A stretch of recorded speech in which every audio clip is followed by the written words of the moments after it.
अस्सलाम वालेकुम हाज़रीन ऐं नाज़रीन। ड्रामा सीरियल दुलाब जी ज़बरदस्त अपडेट्स तव्हां सां शेयर कंदा हलूं। दुलाब ड्रामे जी कहानी ते त वॾियूं ख़बरूं अची चुकियूं आहिनि ऐं घणा रिव्यू तव्हां ॾिसी चुका हो। अॼु जेको ड्रामा रिव्यू कंदासीं कुझु ख़ासि ॻाल्हियूं दुलाब जूं तव्हां सां शेयर करणियूं आहिनि।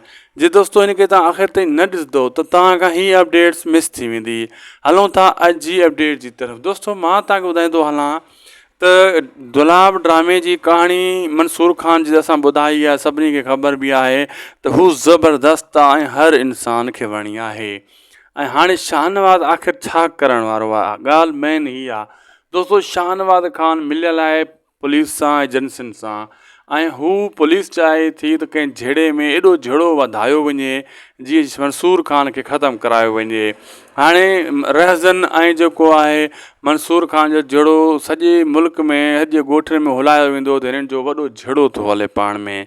जीअं कोई ईअं न सम्झे त रहज़न शहीद थी वियो, सॉरी मंसूर खान शहीद थी वियो, पंहिंजे हक़ लाइ विड़ी रहियो हुयो।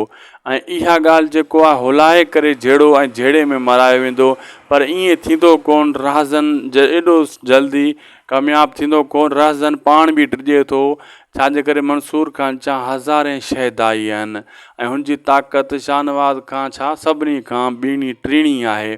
ऐं हीअ कुल चंद माण्हू आहिनि ऐं पंहिंजे सोटनि खे बि इन लाइ बार बार ॿुधाए रहियो आहे रहज़न त हू असां खां ज़ोर आहे, असांखे क़दमनि में जे झुकी वियो मुराद ऐं शाहनवाज़ असांजूं ख़्वाहिशूं पूरियूं कयूं त पोइ मंसूर सां बि जंग जोटींदासीं, न त पोइ मुराद सां बि ठाह करे छॾींदासीं। इन्हनि जी इहा कहाणी अॻिते हलंदी ऐं ॾिसिजो तमामु जल्द मंसूर खान जे साम्हूं मंसूर खान जा दुश्मन थी बीहंदा।